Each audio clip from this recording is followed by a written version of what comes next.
नमस्कार, मैं निकिता और आप देख रहे हैं सी न्यूज भारत। वक्त हो चुका है न्यूज बुलेटिन का, जिसमें हम जानेंगे कहां डीएम और एसपी के खिलाफ पत्रकारों ने निकाला कैंडल मार्च, कहां लगी भीषण आग और कहां बिजली के तारों में फॉल्ट होने से खेत में लगी आग। बदायूं के आलापुर क्षेत्र में बीच रोड पर दो पक्षों की महिलाओं में चले लात घुसे, जिसका वीडियो सोशल मीडिया पर खूब वायरल हो रहा है। आपको बता दें कि आलापुर थाना क्षेत्र में हाई वोल्टेज ड्रामे का वीडियो सोशल मीडिया पर जमकर वायरल हो रहा है। सूत्रों के मुताबिक मामला लड़की को बहला फुसलाकर भगा ले जाने का बताया जा रहा है। इसी के चलते लड़का पक्ष और लड़की पक्ष की महिलाओं में रोड पर ही कहासुनी हो गई, जिसके चलते जमकर मारपीट होने लगी। वहीं वीडियो सोशल मीडिया पर वायरल हो रहा है। फिलहाल आलापुर पुलिस का कहना है कि पूरे मामले में छानबीन की जा रही, जो भी तथ्य सामने आएंगे कार्रवाई की जाएगी। बदायूं से सी न्यूज संवाददाता ओमवीर की रिपोर्ट। खबर बलिया से जहां डीएम और एसपी के खिलाफ पत्रकारों ने कैंडल मार्च निकाला है। बता दें कि पेपर लीक मामले में जेल गए 3 पत्रकारों की रिहाई की मांग की गई है। इस दौरान डीएम और एसपी पर कार्रवाई की मांग की गई है। वहीं ये भी आरोप लगाया गया है कि डीएम और एसपी ने पत्रकारों को फर्जी फंसाकर जेल भेजा है। बलिया से सी न्यूज संवाददाता राजू गुप्ता की रिपोर्ट। खबर जनपद गाजीपुर के मोहम्मदाबाद तहसील के अंतर्गत करीमुद्दीनपुर ग्राम सभा के कबीरपुर, चंद्रपुर, सिवाना और ऊंचा डिहार सिवान में भीषण आग लगने की है, जहां लगभग 20 बीघा गेहूं की फसल जलकर खाक हो गए। करीमुद्दीनपुर के प्रधान प्रतिनिधि फयाज अहमद ने इस पर तत्परता दिखाते हुए गांव के लोगों के साथ आग को बुझाने का प्रयास किया, लेकिन चिलचिलाती धूप में आग गेहूं की फसल में लगातार फैलती चली गई। काफी प्रयास लोगों ने किया, लेकिन फसल को नुकसान होने से बचा नहीं पाए। फयाज अहमद के सूचना के बाद मौके पर नायब तहसीलदार संदीप श्रीवास्तव, कानून गो ज्ञानेंद्र ओझा, करीमुद्दीनपुर लेखपाल चंद्रशेखर मौर्य और चंद्रपुर दुबे लेखपाल शराफत अली मौके पर आकर समीक्षा करनी शुरू कर दी। वहीं क्षतिपूर्ति का आश्वासन दिया गया है। गाजीपुर से सी न्यूज संवाददाता रमेश यादव की रिपोर्ट। बिजली के तारों में फॉल्ट होने से खेत में लगी भीषण आग, लोगों की सहायता से आग पर पाया गया काबू। जिला झांसी के मोड़ तहसील के कस्बा समथर में पंडोखर रोड पर स्थित सुरेश ने बताया कि खेत के ऊपर से निकले बिजली के तारों में स्पार्किंग हुई, जिसमें नीचे रखी फसल में चिंगारी से आग लग गई और लगभग आधा बीघा खेत एवं कुछ पेड़ भी जल गए। वहीं जब सुरेश से उच्च अधिकारियों को सूचना देने की बात पूछी गई तो नंबर न होने की वजह से सूचना नहीं दे पाने की जानकारी दी गई। सुरेश कहाँ के रहने वाले हैं? समथर की। क्या घटना हुई है जो आग लगी? वो जो कैसे लगी? जो आग साहब बिजली फाल्ट से लगी। कैसे लगी थी? बिजली का फाल्ट हुआ, वो फाल्ट होकर तरह उसका लूग वगैरह वो आग लग गई। लगभग कितना क्या नुकसान हुआ? लगभग वो मान लो कम से कम आध बीघा फसल जल गई। आम का पेड़ा भी बढ़ गया, एक नींबू का बल गया, एक कटर का है, 2-3 जामफल के हैं। क्या लगा हुआ था आपके?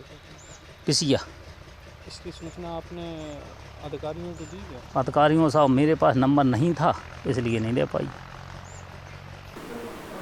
झांसी से सी न्यूज संवाददाता शुभम त्रिपाठी की रिपोर्ट।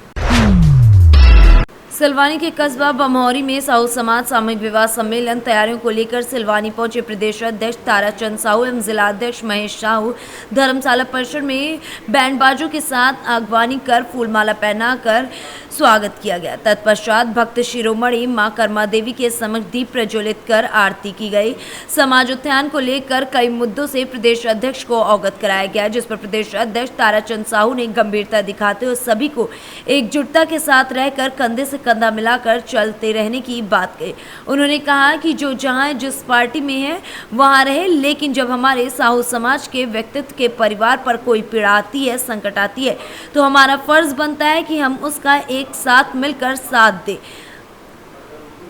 बेटी संध्या को आप सभी के सहयोग से न्याय दिलाने के प्रयास किए जा रहे हैं। सिलवानी के कुंडाली में भी आप सभी का सहयोग रहा है और सभी मिलकर चलते रहे। मेरा जीवन साहू समाज को समर्पण है।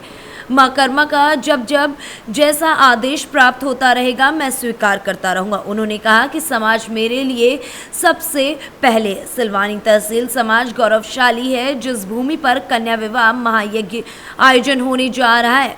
5वां महायज्ञ आपके सिलवानी तहसील में होने जा रहा है। सिलवानी से सी न्यूज संवाददाता राजेश साहू की रिपोर्ट। मध्य प्रदेश के पूर्व मंत्री डॉक्टर गोविंद सिंह की याचिका पर 2 सांसदों और पूर्व विधायक को नोटिस जारी हुए हैं। ये नोटिस हाईकोर्ट की ग्वालियर बेंच ने दिए हैं, जिसमें ज्योतिरादित्य सिंधिया, दिग्विजय सिंह, राज्यसभा सांसद सुमेर सिंह सोलंकी, पूर्व विधायक फूल सिंह बैरिया भी शामिल हैं। दरअसल मध्य प्रदेश हाईकोर्ट की जबलपुर बेंच में गोविंद सिंह ने याचिका लगाई थी, जिसमें राज्यसभा सांसद के रूप में निर्वाचित हुए ज्योतिरादित्य सिंधिया के निर्वाचन को चुनौती दी गई थी, जिसमें पूर्व मंत्री और कांग्रेस नेता गोविंद सिंह की ओर से दायर याचिका में आरोप लगाया गया था कि ज्योतिरादित्य सिंधिया ने राज्यसभा के निर्वाचन के दौरान नामांकन पत्र दाखिल करते समय कुछ तथ्य छिपाए हैं। इस आधार पर सिंधिया के निर्वाचन को चुनौती दी गई। सवाल इस बात का है, राज्यसभा के चुनाव में माननीय कमलनाथ जी, माननीय दिग्विजय सिंह, माननीय सिंधिया जी तीनों कांग्रेस के समय थे। उसमें भारतीय जनता पार्टी की सरकार के समय पर एक अपराध दर्ज हुआ था। जब आयोग का निर्देश है और कानून है कि अगर कोई अपराध होता है तो निर्वाचन के पूर्व हमें अपराध घोषित करना पड़ता है, शपथ पत्र में उसको लिखना पड़ता है। दिग्विजय सिंह ने अपराध उन पर था, वो दर्ज किया, परंतु सिंधिया जी ने अपना अपराध छुपाया है। उन्होंने अपने शपथ पत्र में सिंधिया जी ने इस अपराध को छुपा के निर्वाचन आयोग के कानून का उल्लंघन किया है, इसलिए वो अपात्र चुनाव लड़ने के पात्र नहीं थे और चुनाव हुआ है वो अवैध है। इसलिए मैंने उस मुद्दे को लेकर, उस विषय को लेकर जबलपुर उच्च न्यायालय में याचिका लगाई थी। ग्वालियर से सीनू संवाददाता योगेश की रिपोर्ट। भारतीय जनता पार्टी के स्थापना दिवस के अवसर पर शोभा यात्रा का सोनभद्र में आयोजन किया गया। भाजपा के स्थापना दिवस पर किया जाएगा रोड शो। पनी क्लब कला से होकर खलियारी शिव मंदिर तक होते हुए रोड शो किया जाएगा। वहीं नगवा ब्लॉक के ब्लॉक प्रमुख आलोक सिंह, पूर्व मंत्री, जिला मंत्री मंडल अध्यक्ष ओम प्रकाश जायसवाल व तमाम कार्यकर्तागण इस दौरान मौजूद रहे। सोनभद्र से सीनू संवाददाता कन्हैया लाल की रिपोर्ट। शहडोल जिले में घूसखोरी का मामला थमने का नाम नहीं ले रहा है। एक दिन पहले ही एक रेंजर पर जहां 50,000 की रिश्वत के मामले में लोकायुक्त द्वारा कार्यवाही की गई थी, वहीं जिले के उप पंजीयक कार्यालय में आज दोपहर 1 लाख रुपए की रिश्वत के मामले में ईओडब्ल्यू रीवा की टीम ने कार्यवाही की है। आवेदक राजेश कुमार मिश्रा द्वारा ईओडब्ल्यू में शिकायत दर्ज कराई गई थी। उनके द्वारा कराई गई रजिस्ट्री के दस्तावेज उपलब्ध कराने के एवज में 1 लाख रुपए की रिश्वत की मांग की जा रही है, जिसकी पुष्टि कर मामला पंजीबद्ध किया गया है।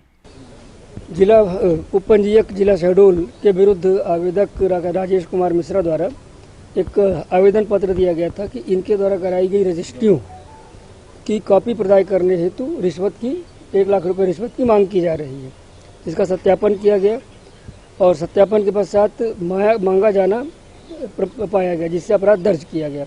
अपराध दर्ज करने के बाद आज इनको क्या कहते हैं, जयसिंह सिकरवार द्वारा अपने अधीनस्थ कर्मचारी दिवाकर द्विवेदी को पैसे देने के लिए कहा। आवेदक ने दिवाकर द्विवेदी को पैसे दिए, उसको रंगे हाथ पकड़ा गया और उसके पास से रिश्वती नोट बरामद हुए और जिन दस्तावेजों के एवज में ये पैसे मांगे गए थे प्रदान करने के, वो सारे दस्तावेज जयसिंह सिकरवार की कस्टडी में उनके चैम्बर से जब्त किए गए। अब कार्रवाई जो प्रक्रिया है, नियमानुसार प्रक्रिया की कार्रवाई चल रही है। नोटों की बरामदगी हो गई है, जिस जगह पे रखे थे उस जगह से नोटों को बरामद कर लिया गया। अब जो तरीका है, इसके बाद विधियुक्त तरीका, उसके तहत कार्रवाई की जा रही है। आपका नाम और पद बताइए। रजिस्ट्रियां जिनके बारे में मांगे थे। शहडोल से सीनू संवाददाता रजनीश की रिपोर्ट।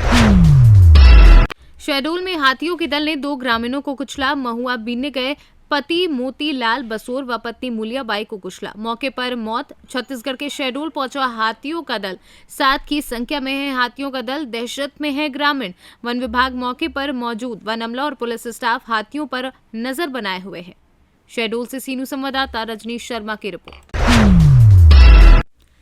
सिंगरौली में नगर निगम के लोक निर्माण अधिकारी आर.के. जैन इन दिनों अपने काले कारनामे को लेकर सुर्खियों में है। आर.के. जैन पर लाखों रुपए रिश्वत लेकर आवास देने का आरोप शिवसेना के जिलाध्यक्ष ने लगाया है। मंगलवार को शिवसेना नगर निगम में जाकर आर.के. जैन मुर्दाबाद के नारे लगाए गए और बताया कि आर.के. जैन आवास के नाम पर लोगों से लाखों रुपए लेकर अमीरों को आवास दे रहे हैं। सिंगरौली से सीनू संवाददाता मनोज जायसवाल की रिपोर्ट। फिलहाल न्यूज बुलेटिन में बस इतना ही। देश और दुनिया की तमाम खबरों के लिए देखते रहिए सी न्यूज भारत।